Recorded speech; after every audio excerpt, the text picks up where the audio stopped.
Okay, we come back to another video here, and we're starting this one off in the workshop. I am very short on time, but in a previous video I did a custom stock for a Chiappa Little Badger survival rifle, the really lightweight things. That will be linked below as the original one. I'm now making a redesign of that in black acrylic, which cost me nearly $100 for this sheet. I've had to hang out the back of my laser cutter and trick the door sensors with magnets, but we're down to doing the engraving pass first, so it's doing all those little scales on there, and hopefully it will cut the shape out. We will show you the assembly for this very shortly, but why this is a fairly short and impromptu video, it's coming up to the Anzac Day Air Show at a museum that I volunteer for, and I'm going to be down there for several days. So I'm trying to get a couple of videos out before I take off, and hopefully this one does the job.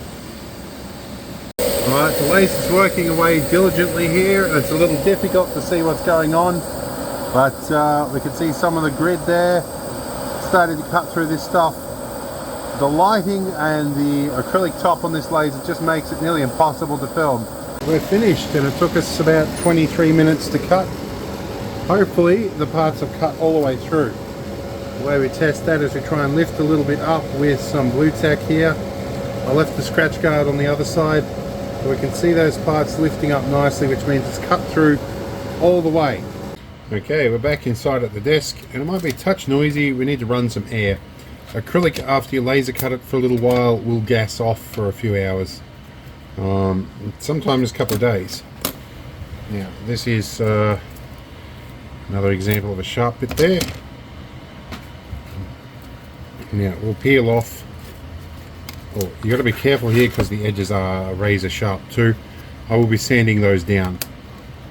We'll pop that out.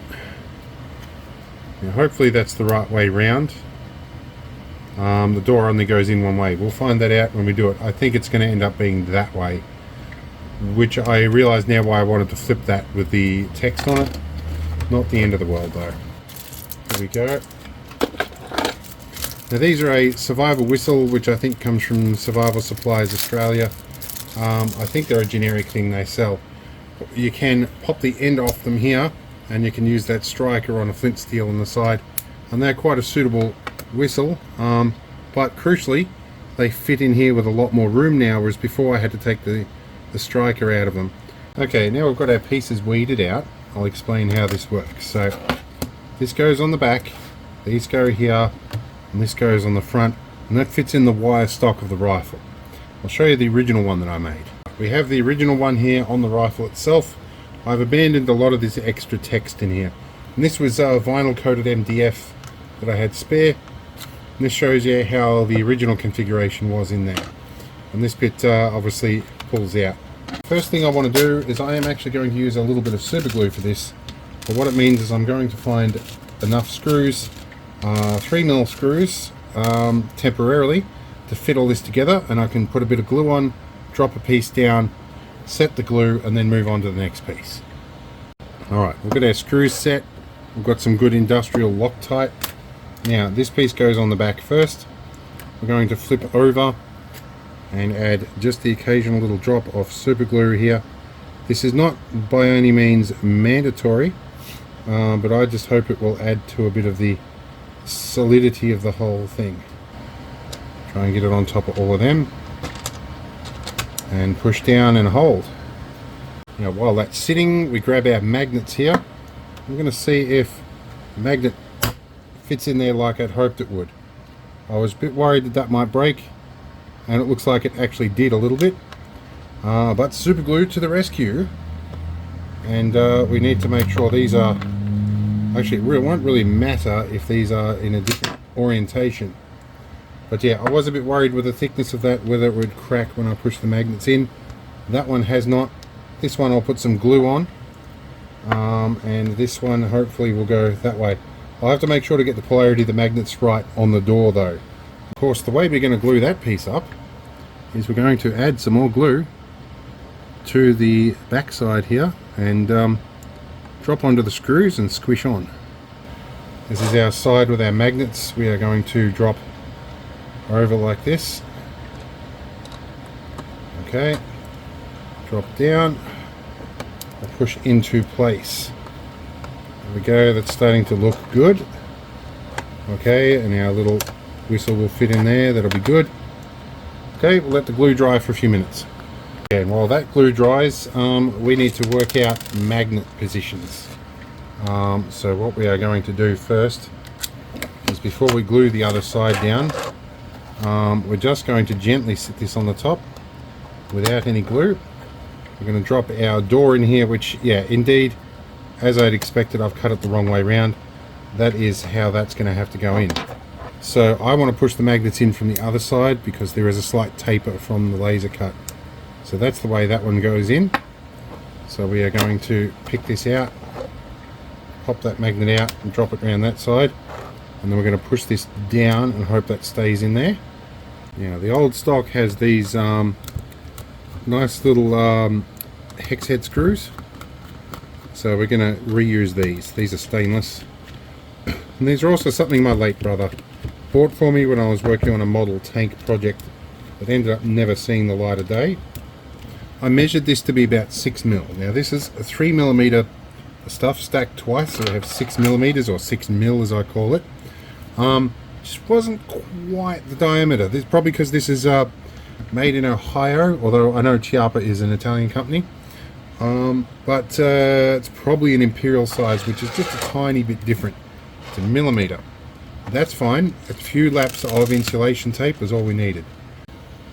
Okay, so we have this mostly fitted. A little bit of a crack here I've had to treat with a bit of super glue. One of the things with acrylic is it is a bit more, I guess, brittle. So that didn't quite go up as tight as I'd hoped. And there is a bit of flexing going on here. That might be a problem with the design later on. The edges are very sharp, so we'll go over them with some sandpaper. This will need a quick run over the rag wheel. I am going to try and heat set a threaded insert in here. Alright, we have a soldering iron that is still warming up. It's about 260 degrees at the moment. I've dropped a screw through the threaded insert and dropped it through the hole. Hopefully the soldering iron should heat things up enough. Oop, there we go. It goes very quickly at the last second. We'll push it down a bit that way. Now we'll let it cool off. Alright, now that's done, while the plastic is still fairly soft, we will just trim that top bit off with a pair of flush cutters. It protrudes inwards a little bit, but that's okay. The thumb screw we used to use already does anyway. Unfortunately, the thread on this is wrong. We will improvise something, but I can use a 3mm thread at anything in there at this point, so I can change my handle out if I need to. At this point, I'm going to take this out to the rag wheel and give these a clean up. So these bits, we need to glue them together. I'm going to put the batteries in to hold them in position, put a single blob of glue there, let it set, and then hopefully that's all we need to do. Now the reason this is a separate piece is, firstly, it's easy to remove. Secondarily, it's optional because other people might make this design. I'm going to push these batteries in like this, and I think I might put a little bit of glue on there, hinge it over and drop the next battery in. Okay, so I failed, guys. I broke it. I'll cut another one of them separately, but I was hoping that would work. I might be able to glue that back together. We'll figure it out. So I managed to get it put back together. A little bit of hand sanding, and these go in fairly gently.